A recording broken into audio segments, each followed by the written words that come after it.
maging maalam sa mga makabagong teknolohiya sa pagsasaka. Alamin kung ano nga ba ang mga dapat gawin tungo sa masaganang ani at mataas na kita. Mga bayaning magsasaka, linangin ang kaalaman sa Palay Aralan. Hatid sa inyo ng Department of Agriculture at sa pakikipagtulungan ng ATI at PhilRice. Matuto at mag-aral kahit nasa bahay, makinig at manood sa mga radio stations o kaya sa Facebook Live. I-search lang ang Agricultural Training Institute Facebook page para sa schedule at para sa karagdagang impormasyon. O, walang a-absent ha? Para tuloy na tayo sa pag-unlad sa Palay Aralan.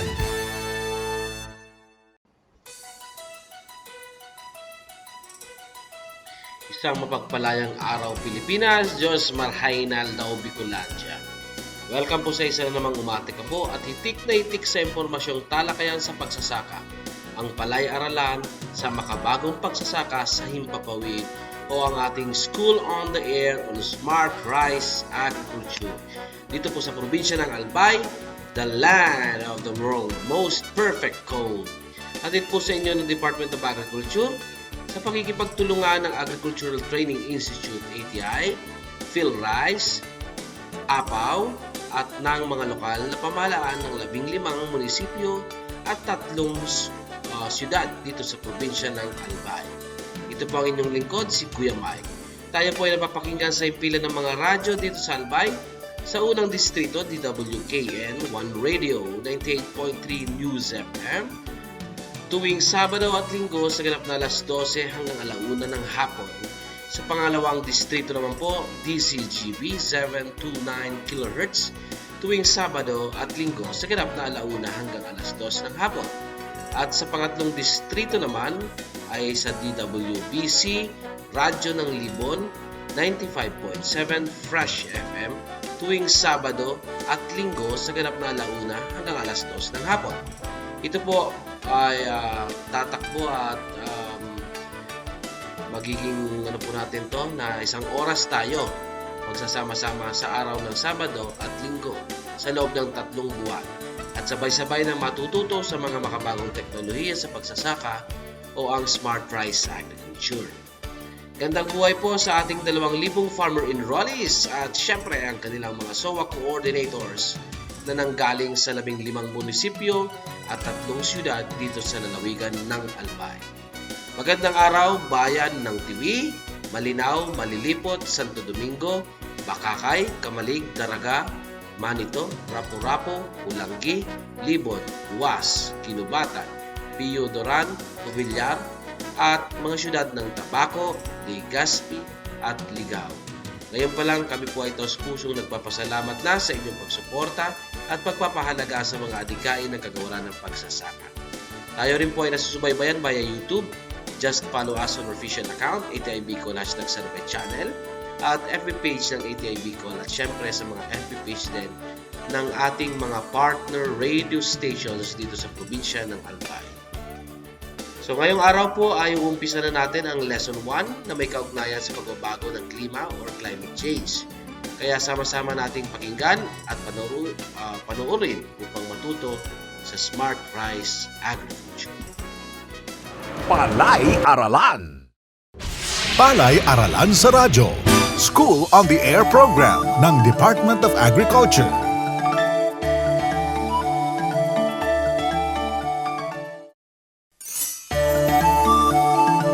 Aborido itong si Kaloy. 3 araw na kasing nag-uulan sa kanilang bahaing baryo.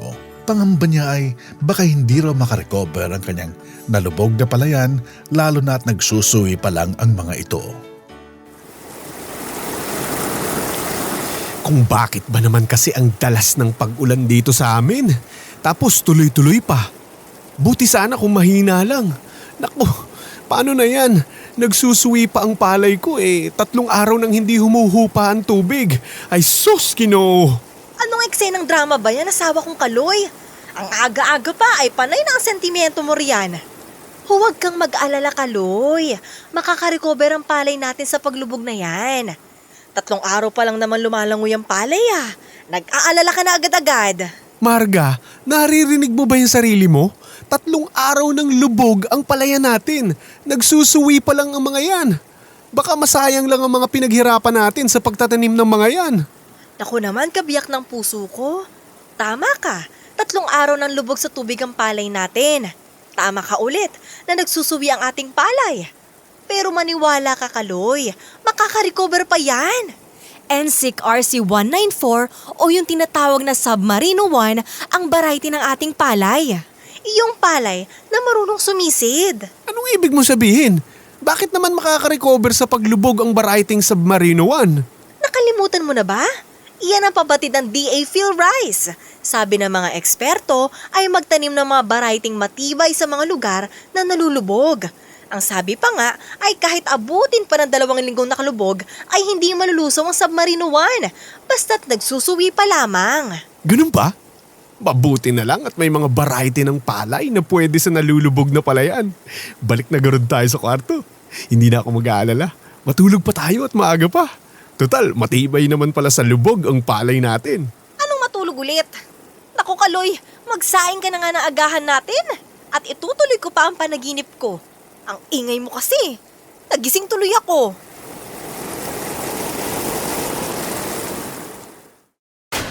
Tapatan natin ang nagbabagong klima.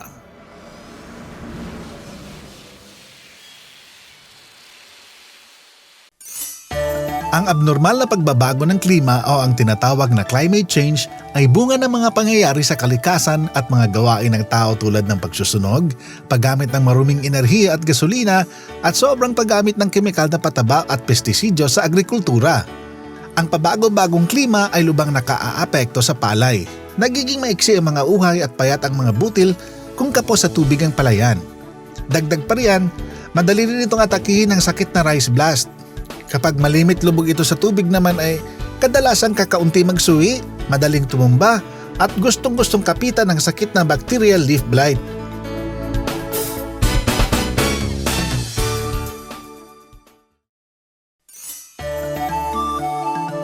Magandang araw mga kamagsasaka. Ako po si Mang Fred at welcome sa ating programang Palay-Aralan sa Radyo, School on the Air program ng Department of Agriculture. Exciting ang talakayan natin ngayong araw. Usapang climate change o pabago-bagong klima ang tatalakayin natin. Ayon sa mga eksperto, ang climate change ay ang abnormal na pagbabago ng klima sa iba't ibang parte ng daigdig. Kasali rito ang Pilipinas. Ito ay dulot ng malawakang pag-init ng mundo o global warming. Uungkatin at hihimayin natin ang mga sanhi kung bakit natin nararanasan ng climate change at ang epekto nito sa ating pagpapalayan. Malalaman natin kung may magagawa ba tayo ng makasabay sa agos ng climate change. Ano-ano ba ang mga estratehiyang pwedeng gawin ng ating mga magsasaka upang panalo pa rin sila sa kanilang pagsasaka? Makakapanayam natin ngayong araw si Dr. Ricardo Orhe. Isa po siya sa mga scientist ng PhilRice. Magandang araw po, Sir Dong. Magandang araw din, Mang Fred, at magandang araw sa lahat ng inyong tagapakinig. Sir Dong, ngayon po ay nararamdaman na natin ang napakainit na panahon at tumitindi na ang malalakas na bagyo. Ang topic natin ngayon ay tungkol sa climate change. Pakipaliwanag nga po, Sir Dong, ang climate change at bakit natin nararanasan ito? Yeah, kagaya ng nabanggit nyo, ang climate change ay pangkaraniwang pagbabago ng klima sa iba't ibang parte ng mundo. Dulot ito ng malawakang pag-init ng ating mundo o yung tinatawag na global warming. Ang ating mundo kasi ay mayroong nagbabalot na tinatawag na greenhouse gas layer. Dati nang mayroong ganyan. Ito ay nandyan upang ang temperatura ng mundo ay nasa katamtaman lang upang mabuhay ang tao, ang mga halaman, ang mga hayop. Dahil kung wala yung greenhouse gas layer ay napakalamig ng mundo. Ngunit ang nangyari ngayon ay kumapal itong layer na ito dahil na rin sa mga aktibidades ng tao. At dahil sa pagkapal nito, yung init na galing sa araw ay natatrap at hindi na maraming naiipon. At yun ang dahilan kung bakit merong pag-angat ng init sa ating mundo. At yung pag-angat ng temperatura, ito na yung dahilan kung bakit may abnormal na pagbabago ng klima. So yun po yun. Nabanggit po natin, Sir Dong, yung mga gawain ng tao na nakapagdudulot ng pag-init ng mundo. Ano-ano po bang gawain sa bukid ang nakakapagpapalala sa climate change? So, kung sa bukid, sa agriculture, lalo na ngayon at kailangan na nating mag-mechanize ng ating mga farming operations, gumagamit tayo ng mga makinarya na siyang pinapaandar gamit ang mga tinatawag nating fossil fuels, mga gasolina, crudo. So pag ito ay nasusunog o pinasok sa engine, sa makina, ang lalabas niyan ay carbon dioxide na isang uri ng greenhouse gas. So yan yun, dadagdag na naman yun sa greenhouse gas sa ating kalawakan. Isa pa yung paggamit ng mga karamihan inorganic fertilizers at saka mga pesticides. So sa paggawa ng mga fertilizers na ito, may mga natatawag din nating emissions o greenhouse gas emissions. Pati na rin ang paggamit ng iilang mga fertilizer na pag-apply sa lupa, may mga emissions din in the form of methane or iba pang klaseng greenhouse gas. So sa mga upland areas, sa mga magsasakang kailangan nilang magtanim, pero dating may mga puno ng kahoy, puputulin na itong mga kahoy dahil gusto nilang magkaingin at taniman ng mga mais o iba pang mga halaman. Yung pagputol ng mga kahoy ay nakadagdag din yan na dahil ang mga kahoy ay sila sana yung sumisipsip pa ng carbon dioxide na isang uri ng greenhouse gas, ngunit dahil naputol ang mga kahoy, naiibsan yung mas lalong nadagdagan yung pag-increase ng ang greenhouse gas sa kalawakan. Sa rice farming, mga rice farming practices, itong continuous flooding base sa pag-aaral ay may methane emissions din, na ang methane kasi ay isang uri din ng greenhouse gas, kaya nakapagdagdag din yan ng greenhouse gas sa ating kalawakan na siyang nagpalala ng climate change. Ganun po pala yun, Sir Dong. Pati pala yung pagtatanim natin isa pa rin pala yung pagsasaka sa pagdudulot din ng pag-init ng mundo, ano po? Ang tanong po natin, Sir Dong, may mga pamamaraan ba upang maibsan ang pahirap ng climate change? Yes, merong magagawa ang bawat isa. Unang-una dito sa mitigation part, ibig sabihin yung matigil yung pagdagdag pa ng mga greenhouse gas. So unang-una, iwasan gumamit ng fossil fuels. Yung lalo na ngayon ay halos lahat ng mga tao ay meron ng sasakyan sa kanilang mga pamilya. Ayan, nagdadagdag talaga yan ng mga greenhouse gas. So kung mai-promote natin yung paggamit ng mga bisikleta o mga sasakyan na gumagamit ng renewable o biofuels, yon, isa yon sa mga pamamaraan. Yung magtanim ng maraming puno ng kahoy, kasi ang kahoy ay nagsisipsip ng carbon dioxide, yan, nakakatulong din yon.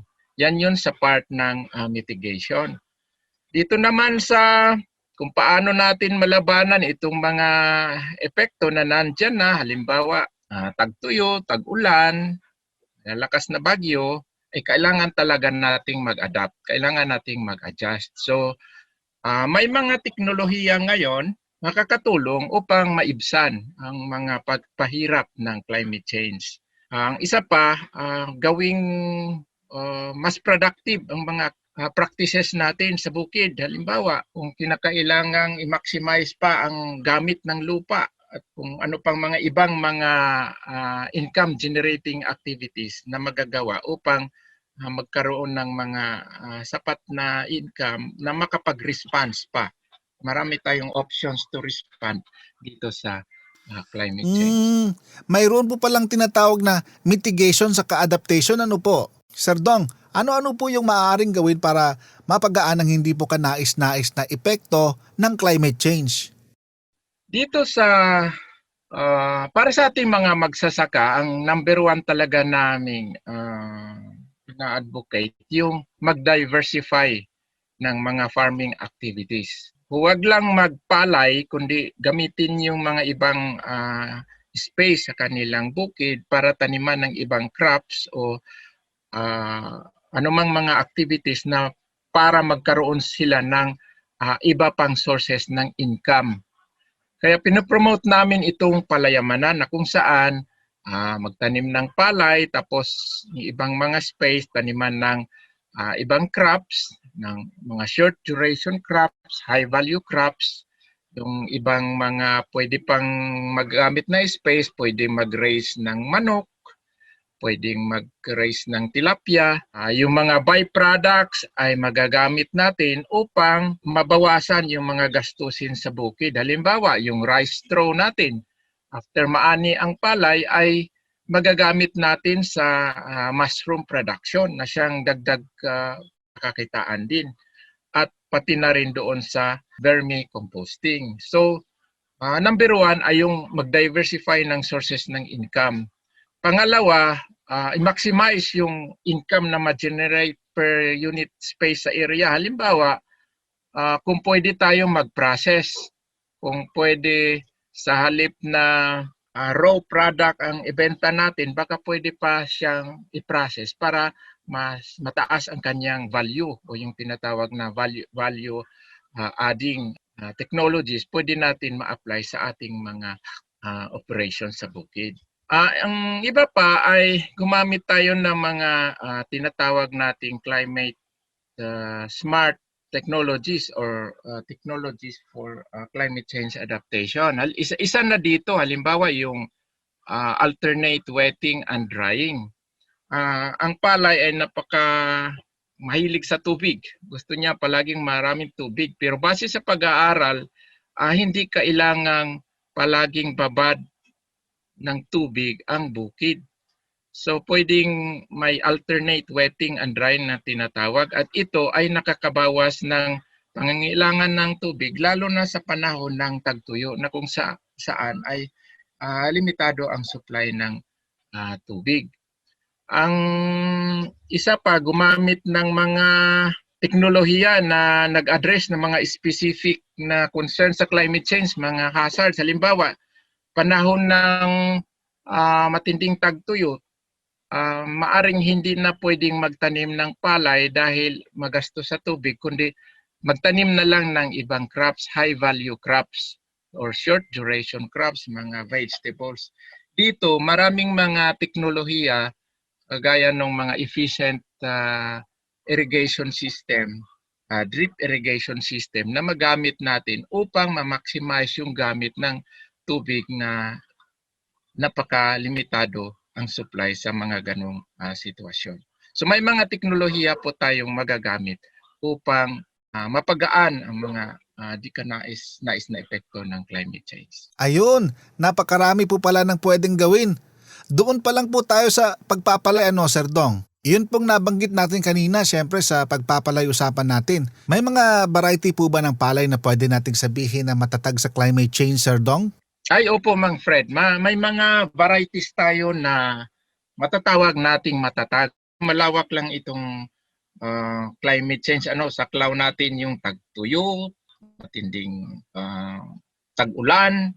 So sa mga panahon na limitado ang supply ng tubig o yung tagtuyo o matinding tagtuyo, meron tayong mga tinatawag na drought resistant na rice varieties. Sa mga panahon naman na tuloy-tuloy ang tag-ulan na hahantong doon sa pagbaha ng mga palayan, meron na rin tayong mga varieties na na-develop na water submergent tolerant varieties. Ibig sabihin, kung nasa vegetative stage pa sila, kahit sila malubog ng tubig ng ilang araw, at pagbalik noon, makapag-recover pa sila na walang decrease ng ani nila. Meron ding saline-tolerant rice varieties.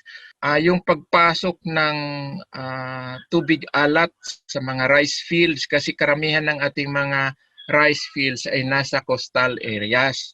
So, isa sa mga epekto ng climate change ay yung rise in pag-angat ng water level, seawater level na siyang may effect doon sa mga rice fields na nasa malapit sa coastal areas. So meron tayong mga rice varieties din na kung kung sakaling medyo may alat na yung lupa sa kanilang bukirin, ay nakapag-tolerate din ito ng certain level ng salinity. Isa pa sa mga na-develop ng ating mga plant breeders ay yung heat-tolerant rice varieties kasi ngayon nga, yung global warming na nga, may pag-angat ng temperatura. So may mga varieties na rin na mas nakapag-tolerate sila ng mas matataas na temperatura kumpara sa iba. At isa pa dito, mahalaga na rin na gumamit ng mga early maturing rice varieties kasi ang hinahabol ngayon yung mapadali yung time na nandoon ang palay sa bukid, baka maabutan pa ng bagyo. Malaking tulong itong mga early maturing rice varieties ngayon kasi hindi madali na silang anihin na maani na sila sa time na darating na yung mga malalakas na bagyo. So isa din dito yung mga perfect na pag-timing noong pagtatanim. Yun po siguro. Yan, napakarami po pala na pwedeng itanim para sa iba't ibang sitwasyon. Ano po, Sir Dong? Pero narinig na po namin yan eh. Yung parang pong nalulubog na area, yung sinasabi nila na submarino na variety. Pero yun pong mga yan, Sir Dong, ay para pong di karaniwang tinatanim ng mga magsasaka. Sakali po kayang magtanim ang ating mga kababayan, saan po kaya kami pwedeng bumili ng mga ganyang variety? Ang field rice naman ay patuloy na nag-produce ng mga varieties, iba-ibang varieties ng palay, lalo na sa mga ganitong sitwasyon. So meron tayong mga available variety niyan. Ang ano lang, kailangan lang natin ng tulong ng mga seed growers na siyang magpaparami nito. So kung source din lang ng mga rice varieties na ito, meron po ang field rice. Ito po yung mga foundation seeds. Pero yung sa pagparami nito, kailangan natin yung mga partner na mga seed growers na siyang magko-commercialize o sila na yung magbebenta ng mga certified seeds ng galing sa mga varieties na ito.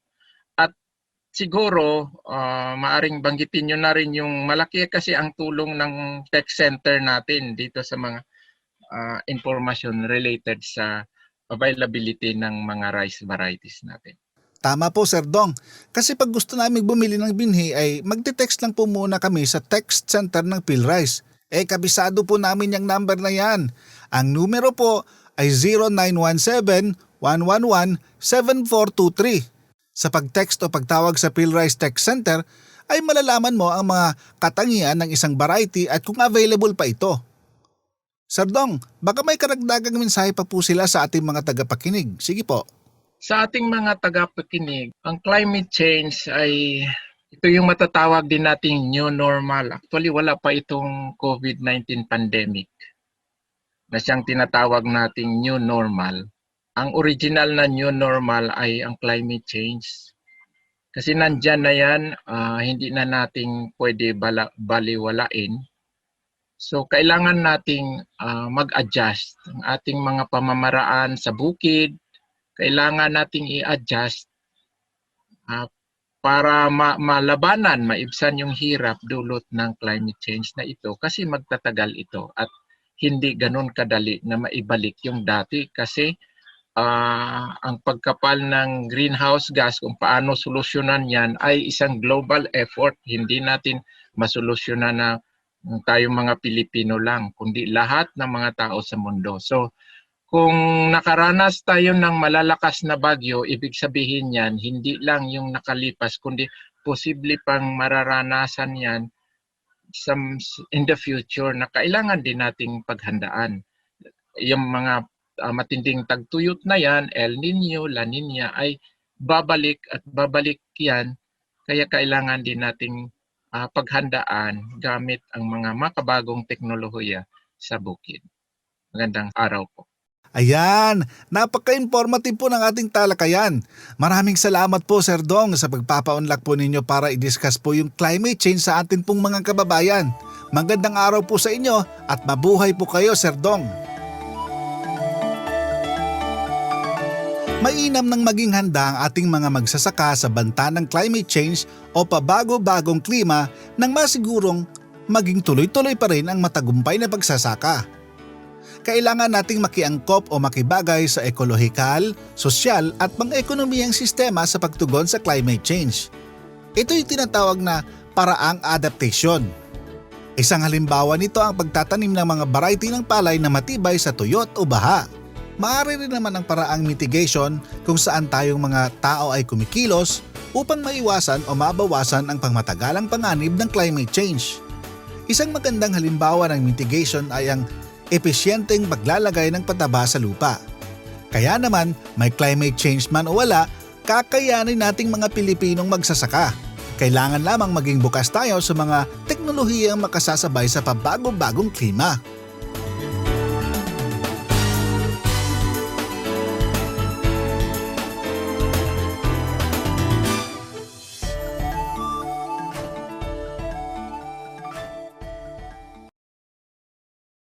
Palay Tanong. Tama o mali? Ang pagsusunog, paggamit ng maruming enerhiya at gasolina at sobrang paggamit ng kemikal na pataba at pestisidyo ay ilan sa mga dahilan kung bakit nararanasan ang climate change.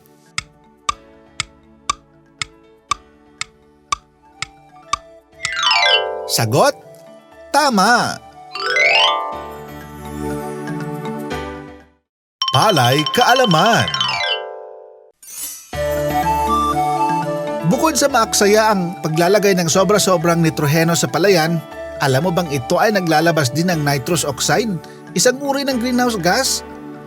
Ang gas na ito ay umaangat sa himpapawid at humaharang at nag-iipon ng init ng araw bago ito umepekto sa lupa na nagiging dahilan ng abnormal na pag-init ng mundo.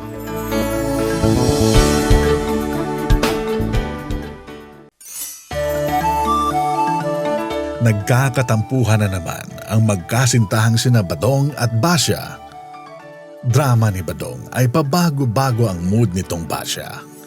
Minsan ay sobrang lambing, minsan naman ay saksakan ng sungit. Kaya naman ay madalas silang nagkakagirian.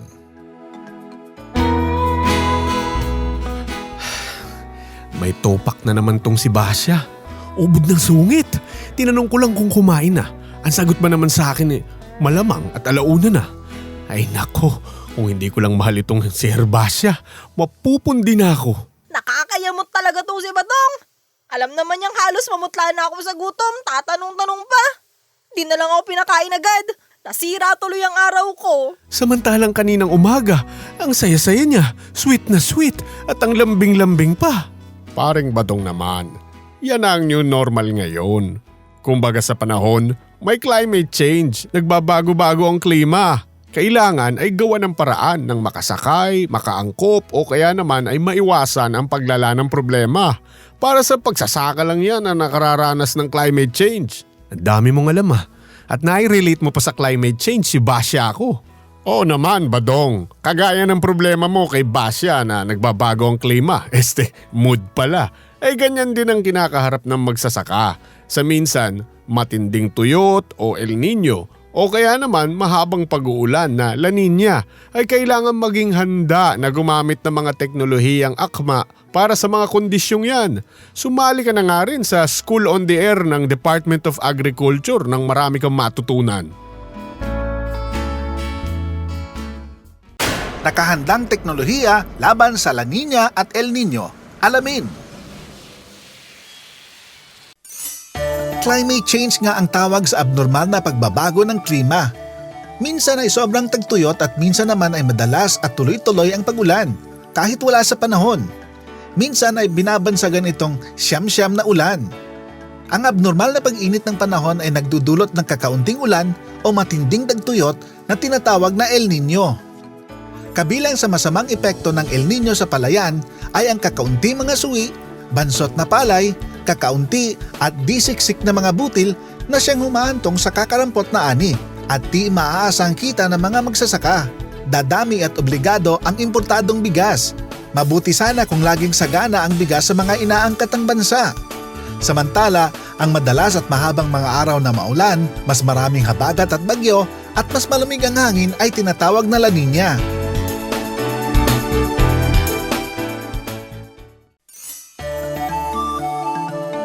Magandang araw mga kamagsasaka.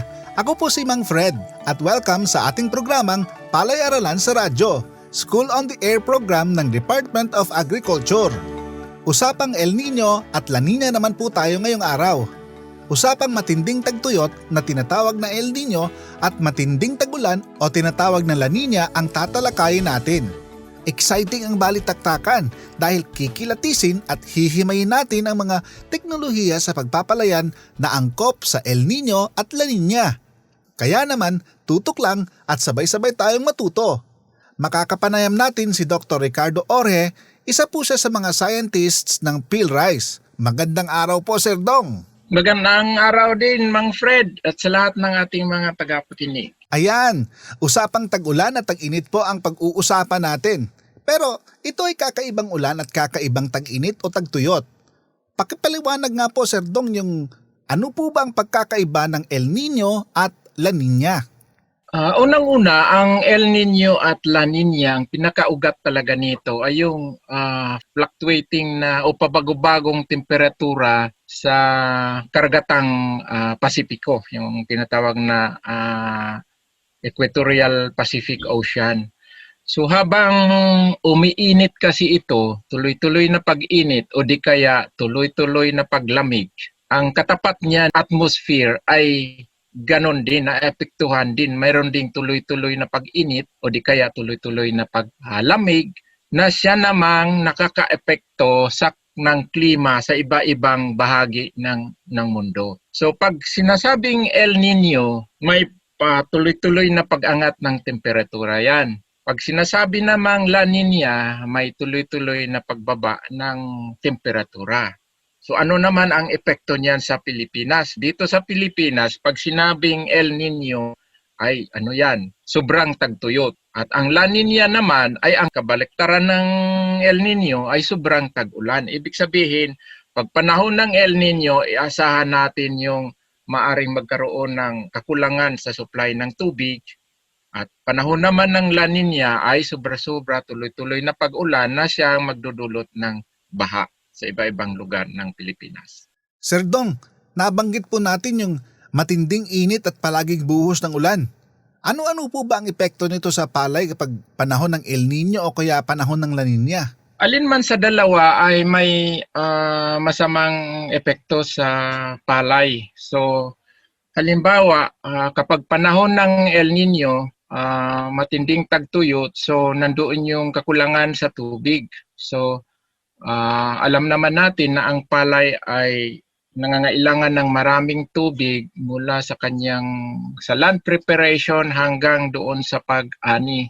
So kailangan dito yung mas efficiente na paggamit ng tubig at pag-manage ng pagpapalay. Kasi kung hindi ito mapangyari, posibleng merong kalugian doon sa part ng farmer. Halimbawa, nakapag-prepare na siya ng lupa, nakapag-tanim na, tapos lalabas pala na kulang na yung tubig para masustain yung growth ng halaman, yung pagpatubo ng halaman hanggang sa ito ay maani.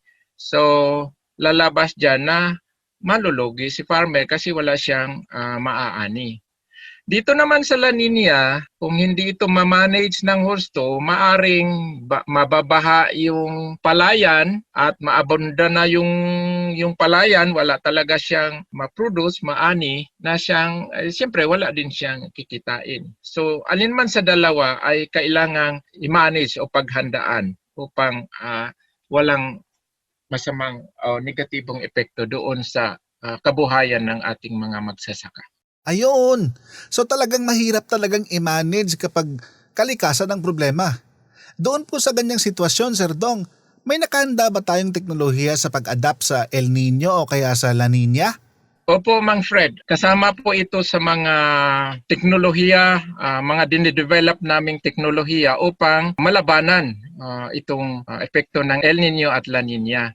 So, number one dito sa mga recommendations namin ay mag-diversify, mag-practice noong tinatawag na palayamanan, diversified system ng rice-based farming. So halimbawa, pag merong El Nino, baka risky na masyado para sa ating mga magsasaka na magtanim ng palay. So pwede nilang ipagpaliban muna. Magtanim na lang muna sila ng mga high-value crops or short-duration crops. Specific sa El Nino, meron na tayong mga drought-tolerant rice varieties kung sa palay, mga early maturing rice varieties. So, meron ding water-saving technologies. Ibig sabihin, pag i-adapt ito ng ating mga magsasaka, hindi masyadong maraming tubig ang kinakailangan. Halimbawa, itong alternate wetting and drying na kung saan ang pagpalay ay hindi kailangang palaging babad sa tubig ang bukid. So nakakatipid ito ng tubig kumpara doon sa continuous flooding. So kung sakali namang ipagpaliban natin muna ang pagtatanim ng palay at magtatanim muna tayo ng mga vegetables or mga short duration crops, meron tayong mga efficient irrigation system. May na-develop ang PhilRice itong capillary irrigation system na napakatipid ang paggamit ng tubig doon sa mga gulayan o mga short duration crops. Pero hindi masyadong pangmalakihan na area. Sa mga panahon na continuous yung paggamit ng water pump, kasi pag panahon ng tagtuyot, kailangan suplementahan natin yung tubig na galing sa National Irrigation System. Kaya mahalaga na may shallow tube wells tayo katabi doon sa bukid na pwede pang mapagkuhan ng tubig. So kung aasa tayo sa mga irrigation pumps na pinapatakbo ng gasolina, gagastos ng malaki ang farmer. So meron na rin na-develop ang engineering division ng PhilRice, yung tinatawag na rice hull gasifier pump system na ang irrigation pump ay pinapatakbo ng makina na ang fuel ay rice hull. So mga iba pang alternative sources ng energy sa pagpatubig kagaya ng paggamit ng windmill sa mga lugar na sadyang malalakas yung hangin, panahon kasi ng summer or tagtuyo, usually may kasabayan na mahangin na windy condition na pwede nating i-harness yung wind energy para patakbuhin yung pump na siya namang magbomba ng tubig para sa ating mga palayan. Sa panahon naman ng La Nina o yung sobra-sobrang o tuloy-tuloy na pag-ulan, merong mga water submergence tolerant rice varieties na kahit sila ay mababad ng tubig ng mga isang linggo, basta nasa vegetative stage, ay pwede pa ito makarecover at wala pong decline doon sa expected na ani. Consider ng ating magsasaka yung pag-ipon ng tubig sa panahon ng tuloy-tuloy na pag-ulan o yung paggamit ng mga water harvesting ponds. Kasi magagamit din nila ito paglipas ng La Nina, panahon na may pangangailangan ng tubig, magagamit nila ang naiipon na tubig. Dito naman sa naiipong tubig, marami nang pwedeng gagawin para magkaroon ng karagdagang income. Pwede silang maglagay ng tilapia o anumang mga freshwater fish. Sa pagpapalay naman, panahon ng La Nina, siguraduhin lang na maayos yung mga daluyan ng tubig para ma-manage ng gusto yung tubig ulan. Pwede na rin mag-rice duct. Ibig sabihin, doon sa rice fields, pwede tayong mag-integrate ng itik. So walang additional area, kundi yun lang area ng field, rice field. Doon natin i-introduce yung itik. So may mga teknolohiya pong dito, mga guides kung paano gagawin ito. Maging ang mga floating gardens, ito ay sa mga lugar na kung naging hindi productive dahil palaging may naipon ng tubig. Ngunit dito sa floating gardens, pwede tayong magtanim ng mga gulay habang nag-raise tayo ng tilapia na siya na rin pwedeng source ng pagkain ng households or karagdagang income ng household. Ayun, napakarami po pala, Sir Dong, ang pwedeng gawin ng ating mga kababayan. Sir Dong, Nagka-interest lang po ako doon sa sinabi nyo na rice hull gasifier system. Saan kaya makakabili yung katulad namin na magsasaka? Unang-una, Mang Fred, makipag-ugnayan sa engineering division ng PhilRice. So, maaring wala pa masyado itong cooperating manufacturers. Pero sa mga magsasaka na interested, pwedeng makipag-ugnayan doon sa PhilRice Tech Center. Kasi pwede naming i-cater yung ganon, pwedeng i-fabricate mo na dito sa shop namin kung may gustong bibili ng teknolohiya na ito, ang rice hull gasifier pump system. Ayun, pwede palang magtanong tungkol sa rice hull gasifier pump system sa text center ng PhilRice. Palagi nga po kaming nagte-text dyan eh. Para sa mga kababayan na gustong bumili ng makinarya, pwede po pala silang magtanong sa number ng PhilRice, yung 0917-111-7423. Sir Dong, pahabol na tanong, kasi nung nakaraang taniman ay tag-ulan. Marami yung mga magsasaka na katulad namin na hindi makapagpapatuyo ng palay at sobrang baba ng presyo ng palay. Meron po ba tayong teknolohiya sa ganong sitwasyon po na mag-aani at malakas ang ulan? May makinarya po ba na pinopromote ang PhilRice para sa pagpapatuyo naman ng ani? Yeah, maganda na tanong mo yan, Mang Fred. Talagang pinopromote natin ngayon yung mechanical drying. Mahirap nang umasa ngayon sa sun drying o yung pagpapatuyo ng palay gamit ang init ng araw. Kasi maaring mainit ngayong oras na ito, pero maya-maya biglang bubuhos ang malakas na ulan. So sayang yung palay na pinaghirapan natin ng ilang buwan, sinisira lang ng isang buhos ng ulan. So, meron tayong mga tinatawag na mechanical dryers.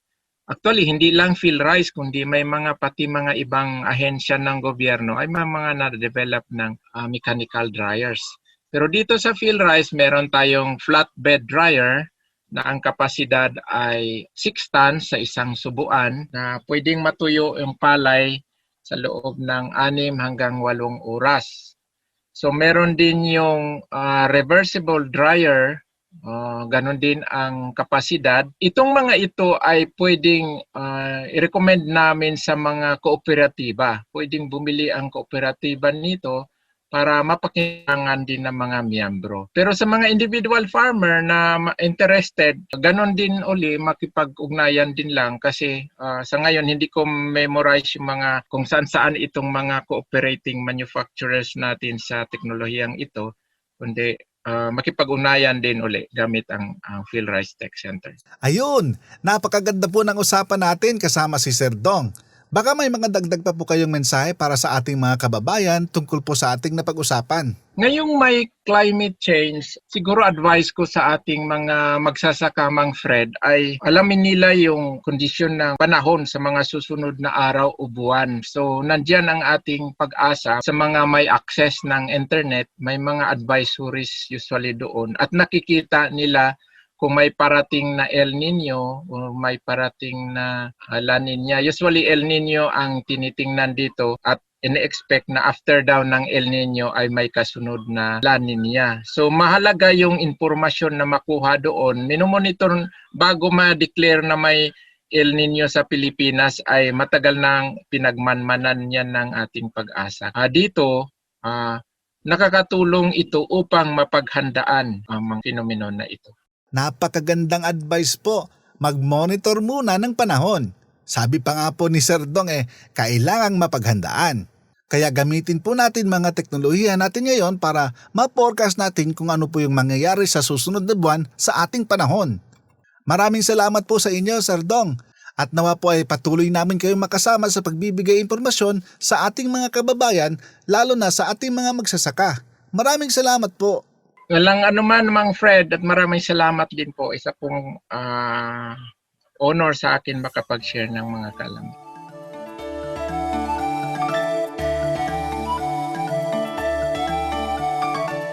Mainam nang maging handa ang ating mga magsasaka sa banta ng climate change o pabago-bagong klima nang masigurong maging tuloy-tuloy pa rin ang matagumpay na pagsasaka. Kailangan nating makiangkop o makibagay sa ekolohikal, sosyal at pang-ekonomiyang sistema sa pagtugon sa climate change. Ito yung tinatawag na paraang adaptation. Isang halimbawa nito ang pagtatanim ng mga variety ng palay na matibay sa tuyot o baha. Maaari rin naman ang paraang mitigation kung saan tayong mga tao ay kumikilos upang maiwasan o mabawasan ang pangmatagalang panganib ng climate change.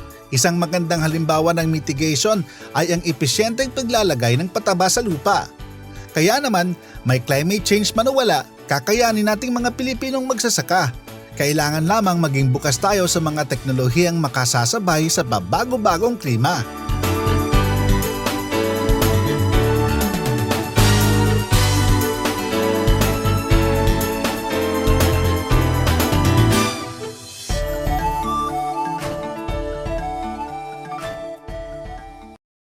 Palay Tanong. Tama o mali? Ang La Nina ay ang abnormal na paglamig ng karagatang Atlantiko.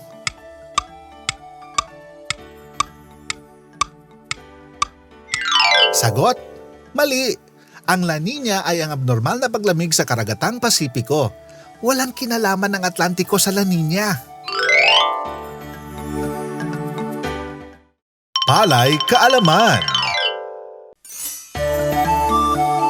Taong 1997 hanggang 1998 nang maranasan ng pinakamatinding gupit sa El Nino, kung saan lubhang nakaltasan ang ani ng mga magsasaka.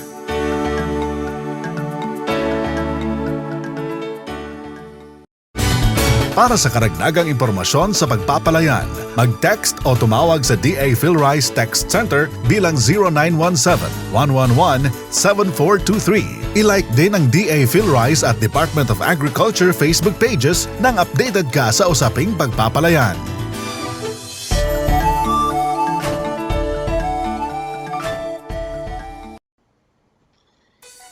Okay, so maraming salamat po, PhilRice. Ang PhilRice po ang ating content developer. Ayan, mga farmer in Raleigh, sa ating natunghayan ang Lesson 1 na may kinalaman sa climate change. Bukas ipagpapatuloy po natin ulit ang talakayan sa climate change. Meron pa po siyang karugtong, okay? So sa ating Lesson 2 po ay bukas ating pong susubaybayan, ha? So, napakabilis po talaga ng oras. Maraming salamat sa DA, PhilRice at Itay Bicol, syempre. Sa aming Center Director, Ma'am Elsa, at sa aming Section Chief, Ma'am Pry. Maraming salamat po mga ating kaugnay sa pagsubaybay, pakikinig at panonood. Bukas po ulit, same time, same station, sa iba't ibang distrito dito sa probinsya ng Albay. Nakasama po natin sa technical side si Kuya Chan at si Ate Joy D. At ito po ang inyong lingkod, si Kuya Mike, nag-iiwan ng isang masagalang ani, mataas na kita mga kaugnay. Stay safe and be smart in agriculture. Diyos mabalos po.